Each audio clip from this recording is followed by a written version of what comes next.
No, I have nothing on. I just got started and forgot all about it. Okay. Okay, so we're live now. Okay, so Paul is discouraged. He's encouraged by Jesus. Notice what is said in 2 Timothy 4, 16 and 17. 2 Timothy 4, 16 and 17. 2 Timothy 4, 16 and 17. That reads, "At my first offense no one stood with me, but all forsook me. May it not be charged against them." Now notice there, Paul said that no one stood with me. And so I think this is talking about what happened in the council, what happened in the temple. Nobody is standing with Paul. And it might be more than one place. But notice in the verse 17, notice what he said. "But the Lord stood with me and strengthened me so that the message might be preached fully through me and that all Gentiles might hear. Also I was delivered out of the mouth of the lion." Now, notice what he says there. He says that nobody stood with me, nobody strengthened me, but the Lord did. They all forsook me. So, again, we talked a little bit about where are the apostles? Where are the members of the church? Where are the Christians? Nothing is said about them. So we can't be too critical, but it makes us wonder, and we have to just leave it there. But Paul, of course, is facing a difficult time. Okay, let's go to verses 12 through 15. Here we see a plot to kill Paul by the Jews. Notice carefully. "And when it was day, certain of the Jews banded together and bound themselves under a curse, saying that they would neither eat nor drink till they had killed Paul. And they were more than 40 which made this conspiracy. And they came to the chief priests and elders and said, 'We have bound ourselves under a great curse that we will eat nothing until we have slain Paul. Now therefore, you with the council,'" he's referring to the chief priests and the elders and the council now, "signify to the chief captain that he bring him down to you tomorrow, as though you would inquire something more perfectly concerning him, and we, and or ever he come near, are ready to kill him." So here is the plot, a plot to kill Paul. Notice, the next day 40 Jews banded together. They took an oath that they would not eat or drink until they killed Paul. That's a pretty strong oath, isn't it? I read in a commentary that said that some manuscripts have it there that Paul, or that these 40 Jews that banded together even took an oath of death, that they would kill him or die trying. And that's an even stronger oath. But again, that's not in the versions of the Bible that are common that I've looked at. So these 40 Jewish assassins go to the chief priests and the elders, and they tell them about their oath and to not eat or drink until they've killed Paul. And then they tell him to, let's take a plan. Let's plan to get Paul and bring him back, and we'll, like we want to question him again.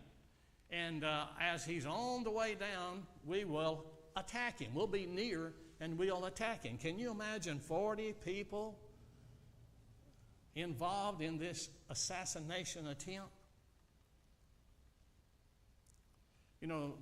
Probably these 40 assassins would be dispersed into the crowd as Paul under guard. And he probably would not have a large number of guards. He would only have a few guards. Who knows how many he would have. But the 40 men is platoon size, and a platoon is really the unit in the military that is capable of operating by itself for a goodly period of time. A platoon, it's in the military, it's over 30 men. It varies from time to time, but that goes. This is almost a half of a company. This is a large number of people, and they take this oath. And so these men, because of the Roman military, they are probably armed with the daggers. And we're familiar with the daggers in Rome and how that they assassinated one another. The kings were assassinated.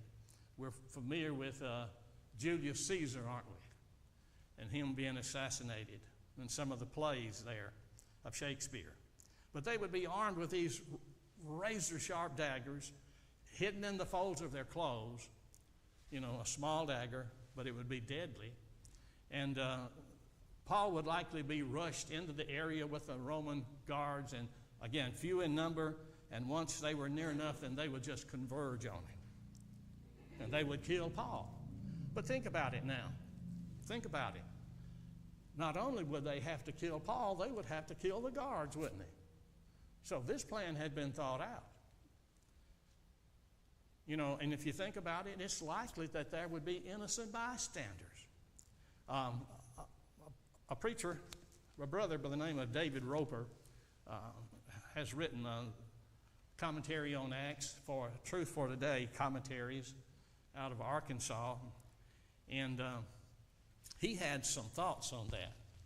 He talked about the mass confusion that would be involved here with 40 people attacking, a small, maybe 20 or less, trying to get at Paul. He said there would be a lot of shouting, a lot of anger, a lot of fear. And as this thing proceeded, there would be people screaming with pain. Some would be crying. Some would be begging for mercy, wouldn't they? And many would be trying to escape. The Roman soldiers would be fighting to the last breath, because we know that the Roman soldiers would be punished severely, if not killed, if they let their prisoner escape. So they're going to fight to the death. So that's the kind of thing they were planning for. Fortunately, it didn't happen. Blood would be everywhere, wouldn't it? People would be, again, just laying around, with disemboweled, throats cut, femoral arteries sliced in the groin.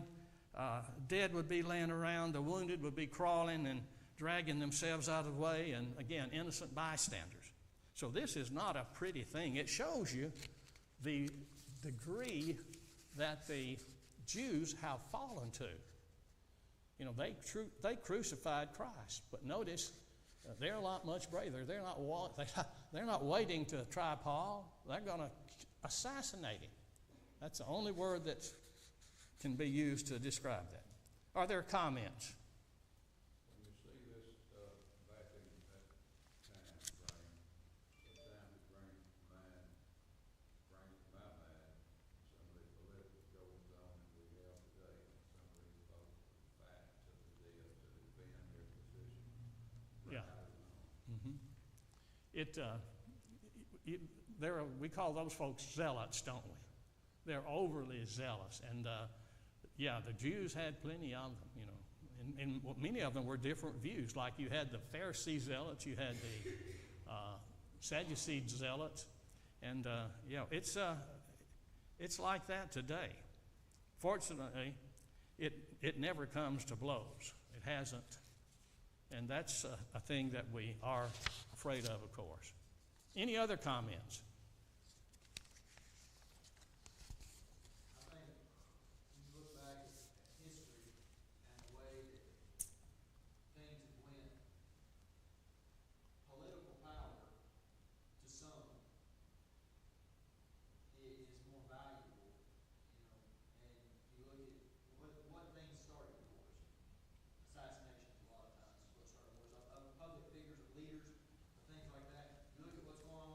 Today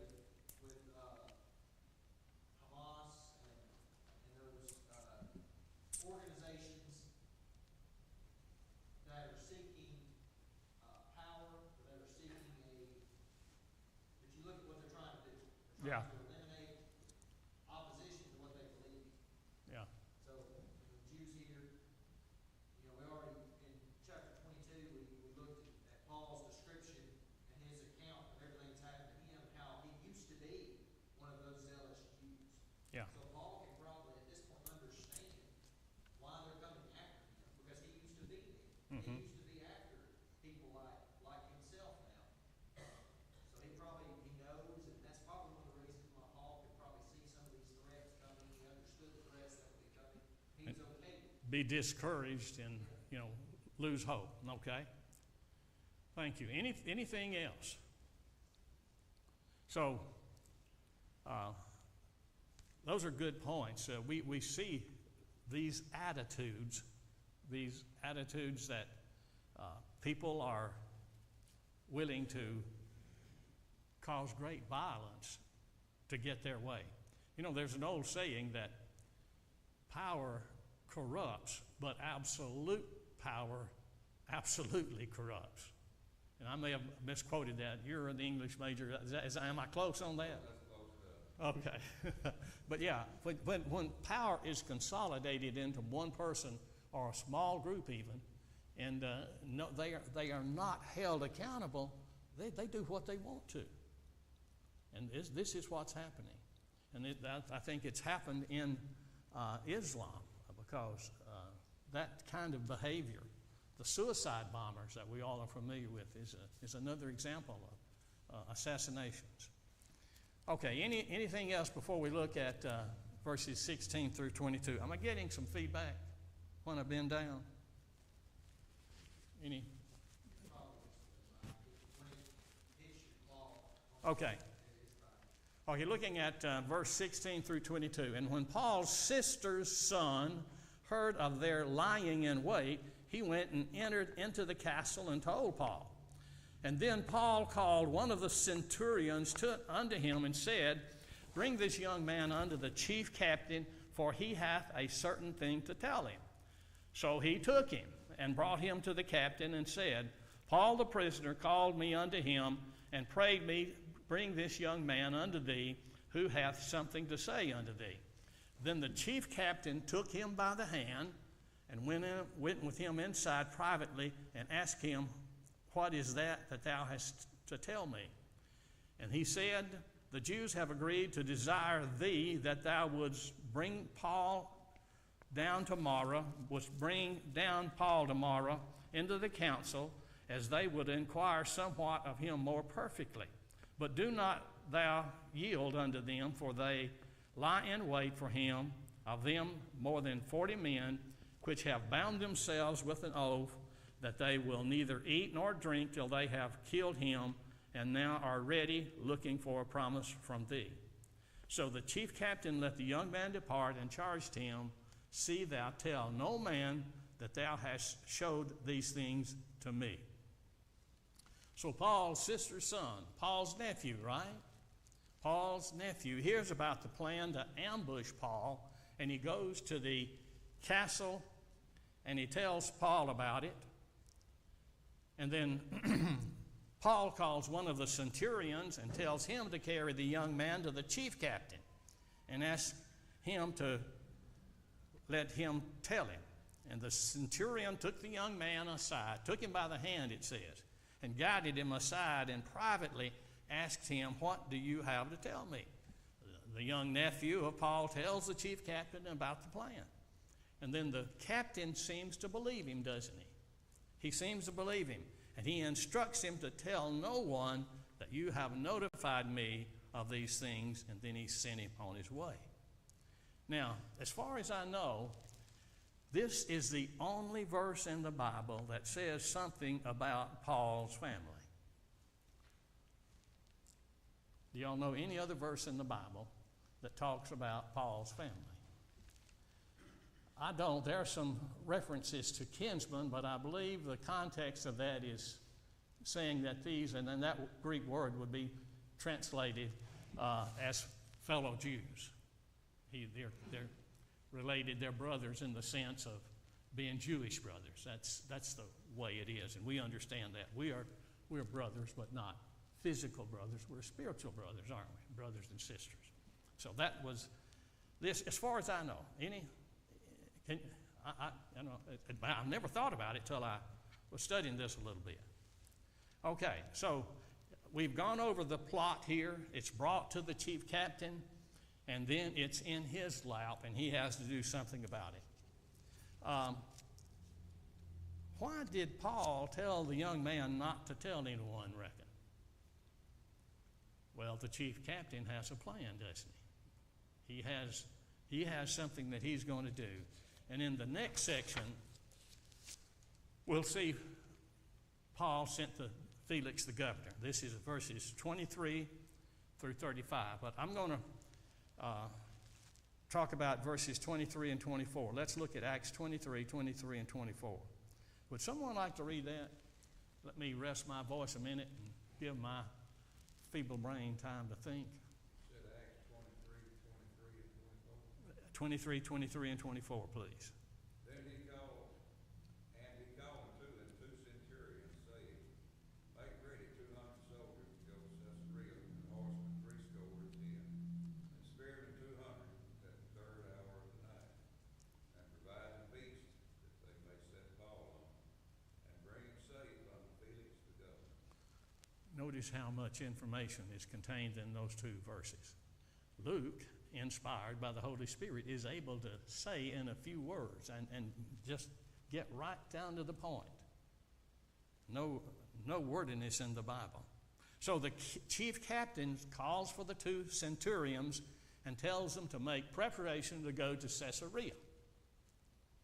And then the centurions are due to they're going to make ready 3 ways. They're going to get a group of Roman soldiers together to carry Paul safely to Felix. That's their mission. In the military, you've got to have a mission. If you don't have a mission and you don't make it plain, things will go wrong. So, especially if you're in the infantry, you always had a mission. And you always, and when you had a briefing, you always made sure that was understood. It always came down the ranks. And they were going to take him to Governor Felix in Caesarea, and they were going to do it at the third hour. Let's talk about these things for just a minute. Notice the soldiers, this group of soldiers that is being collected by the chief captain. Notice how that Paul is treated favorably by the Roman military. They normally have a bad name, don't they? But here, he's treated very, very well. And it's possibly because he's a Roman citizen. But he is treated with respect, I think. So the group of Roman soldiers is going to be 200 foot soldiers. And they're going to have 70 horsemen. We'd call that cavalry, wouldn't we? And they're going to have 200 spearmen. And then they are to provide horses for Paul and his guards to ride. So those are the things that they had to prepare. And notice there, he said, you will do this at the third hour of night. So let's break it down a little bit. How much is 70? 70, yeah. A score is 20, isn't it? So 3 times 20 is 60 plus 10 is 70. The third hour of the night would be what time? Our time? 9 p.m. Be 9 p.m., wouldn't it? Yeah. In the time, I guess this is Roman time, daybreak, 6 o'clock in the morning is the first hour of the morning, isn't it? Okay? And then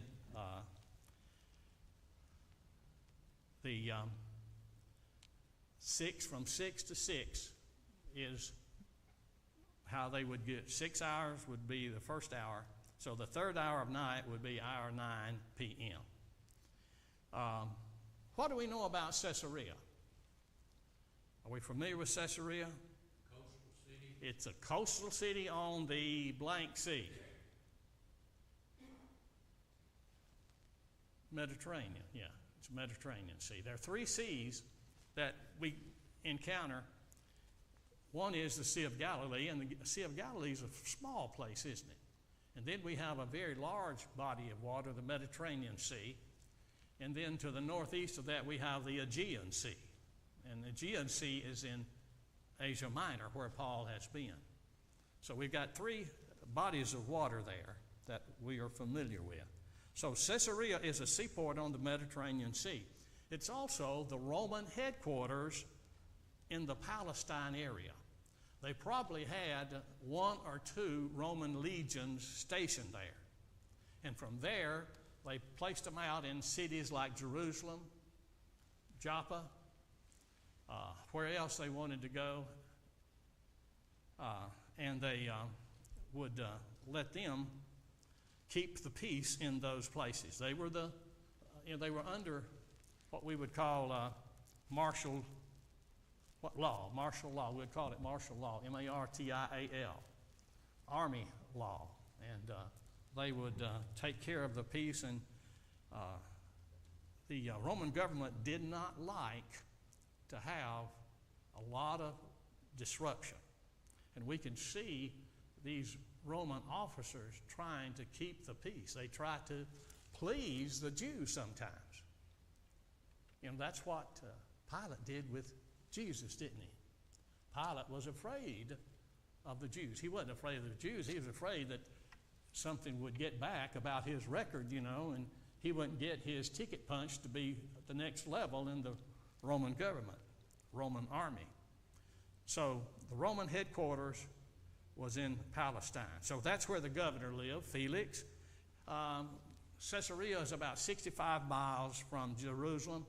And what famous event in the church took place at Caesarea? A man by the name of Cornelius lived there, didn't he? Cornelius lived in Caesarea. And so Peter was sent to Caesarea, and there he taught Cornelius and his family, and that was how we ended up with the first Gentiles that became Christians in Caesarea. So there's a lot of history there. Okay, let's go to the next session. This is the trip to Caesarea. Wait a minute. I skipped a whole page. Eddie noticed that approximately 500 soldiers were required to protect Paul. Yeah. I mean, 200, a centurion is 100, so there's 2 centurions. Yeah. 200, and then 70 horsemen, Yeah. and then on top of that, 200 spearmen. Yeah. So that's 470 people Yeah. to protect Paul. Might have had as many as 5 centurions there of that detachment of 70. He had 400 soldiers and foot soldiers, we'd say. I guess you'd call the first ones, the first 200 would be armed with swords and shields, and then the spearmen would have swords and shields, and not swords, but spears and shields, and then you would have on top of that cavalry. But with that big of a number Yeah. traveling, there's no way that the 40 Jews are going to attack 500 army, an army of 500 fully armed. That's right. This is an example of something that is a show of force. Right. This is a show of force. If you show enough force, then you're going to deter your enemies. Yeah, nobody in their right mind is going to attack. This chief captain is got it together pretty well militarily, doesn't he? He plans well. Yeah. And notice how the plan unfolds. He doesn't need all 500 almost to get to Caesarea. Notice how it works out. But yeah, this is a show of force. And this is one of the things, what was in the Gulf War, the Gulf Wars, we've talked about what? Shock and awe. The shock and awe will bring in all the firepower to bear. And it's a thing that, it's a military tactic. And What they're doing right now in Israel yeah. with an aircraft carrier and 3 military ships fully armed, able to shoot down the rockets to defend massive amount of fight force Yeah. that they put out in the Mediterranean right now to protect technically Hamas, or to go in and wipe out Hamas. Yeah, It yeah. is- Now, they've got an overwhelming firepower. And again, that's a good military tactic. You know, if you have just enough to, There's a reason why we fight 3-to-1 odds. okay, So militarily speaking, the Roman captain here, while this is much more than 3-to-1 odds, they may have had a different style. But militarily today, the United States military will not go into a conflict unless we can 3-to-1 odds. So in other words, if I have a platoon, I won't fight anything but a squad with that platoon side element, Yeah. even though I can square off with someone in another platoon. So with him showing the show of force at 500 men here, while he doesn't need 500 men, it's a deterrent. Those Jews are not going to attack. But if they did, he's at 5-to-1 odds now, 6-to-1 odds. So the odds are very much so swung in his favor. With what's going on in the Middle East, that's, Israel can handle themselves.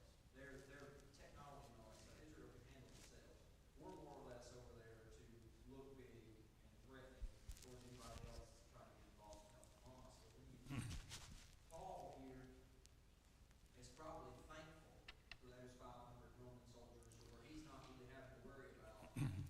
you know he would be, wouldn't he? And it does the job. So this chief captain, knows how to get things done. He knows how to organize and plan militarily, and the mission is a success. Now, any other questions, by the way? Okay, we've got about 10 more verses, but that won't be very difficult. Part of the responsibility of a leader in the Roman army was if you sent a person to a higher level of government, you sent a letter with them ordinarily. And so this is what this chief captain does. He sends a letter to Felix the governor. And in verse 25 through 30, we have that letter. And he wrote a letter after this manner: Claudius Lysias, unto the most excellent governor Felix, sendeth greeting. This man was taken of the Jews, and should have been killed of them. Then I came with an army and rescued him, having understood that he was a Roman. Hold your finger right there. We're going to come back to that. No, I'm kidding, but just note that mentally. And when I would have known the cause wherefore they accused him, I brought him forth into their council, the Sanhedrin, whom I perceived to be accused of questions of their law, and notice carefully, but having nothing laid to his charge worthy of death nor of bonds. He can't find anything Paul is guilty of according to the Roman law. It's all the law of Moses that they were. And when it was told me that the Jews laid wait for the man, I sent straightway to thee, and gave commandment to his accusers also to say before thee what they had against him. Farewell. Okay, so the chief captain is writing to Felix the governor, explaining why he's sending Paul to him. And we find out the chief captain's name here, don't we? Claudius Lysias in verse 26 there. And he tells that Paul was taken by the Jews and would have been killed by them if he hadn't rescued him. Now, the last part of verse 27 is not a truthful statement by that chief captain. He did not know that Paul was a Roman until he had him bound into the castle there, into the barracks, and they were getting ready to scourge him. And then Paul challenged him. He said, do you beat people? Do you scourge people? Do you torture people for information? A Roman especially, if they have not been found guilty. There's when it, and that's in Acts 22, 25 through 29. So this Roman this Claudius Lysias makes himself look good in his letter. That's natural, isn't it? Don't we see politicians trying to do that all the time? Trying to make themselves look good. We call it, they'll try to spin it in a way that makes them look good. We call them spin doctors. They're on TV in the news stations many times being interviewed. So the chief captain tells Felix that he tried to find out the reason they were accusing Paul, and he brought him before the Jewish council, the Sanhedrin, and he says, the only thing I can find Paul was accused of was violating some of the Jewish laws. But Paul was not accused of anything worthy or of even being arrested, being in bonds. And he explains, and when I was told the Jews were plotting to kill Paul, I sent him to you and commanded the Jews to appear before you and explain what he had done wrong. Okay, any questions about that? The Jews are going to lie about it. In verse 7 of the next chapter, they say, well, the soldiers came in and violently took Paul. Yeah. That's not true either. No, it's not. He tries to emphasize that, doesn't he? You know, they came and forcibly took him, no doubt, because they were about to kill him. But they didn't attack them or harm them, we were told, are they? But yeah, they always try to make themselves look good. That's human nature, isn't it? Okay, in verse 31 through 33, then the soldiers, as it was commanded them, took Paul and brought him by night into Antipatris. I don't know if that's right now. Antipatris on the morrow. I don't know if I pronounced it correctly, on the morrow they left the horsemen to go with him and returned to the castle, who, when they came to Caesarea, delivered the epistle to the governor and presented Paul also before him. So, Antipatris is a city that is about 30 miles from Jerusalem. That's about a little over halfway. From Jerusalem to Caesarea is about 65 miles. And this would be a 2-day journey. They had horses, so it'd be a little bit quicker. So at Antipatris, the 200 soldiers and the 200 spearmen, these 400, leave Paul and they go back to Jerusalem. And so now Paul is being guarded by 70 horsemen the rest of the way, this 70. So the 70 horsemen or cavalry of the day deliver Paul and the epistle to the governor Felix. Any questions about that? Again, showing that the chief captain understands that once he gets Paul out of the Jerusalem area, then these Jews can't really follow him on foot as fast as the horses can go. And plus, they leave at night, so they don't know when he leaves even. So it's militarily a good decision. So he brings the 400 of the men back and leaves 70 guarding Paul. And in verse 34 and 35, as we wind this chapter down, and when the governor had read the letter, he asked of what province he was in, and when he understood that he was of Cilicia, he said, I will hear thee, said he, when thine accusers are also come, and he commanded him to be kept in Herod's judgment hall. So the governor reads the letter, and then he asks Paul, what province are you from? And of course, Paul is from the city of Tarsus, isn't it? In the Cilician province, the region called Cilicia. And, province is just a region. And those regions were not well defined at that period of time. The borders, the boundaries between cities and provinces or cities and regions, it was flexible, it would shift. But the governor told Paul that he would hear Paul's defense when his Jewish accusers came from Jerusalem. And then, of course, Felix tells Paul to be held in Pilate's judgment hall. He didn't put him in prison, does he? Being in Herod's judgment hall, not Pilate's, Herod's, waiting on trial, that's not a bad place to be kept. It's not in a dungeon. It's not like Paul and Barnabas when they were in prison and had the guard under probably 2 or 3. This is probably the people that Paul was converting later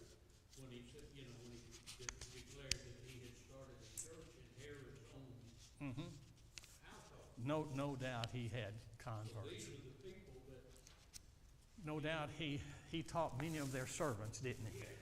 They would be drawn to Paul. People that are trodden down, the gospel lifts them up. I think you were in India, weren't you? India, you went to India. Weren't the people there?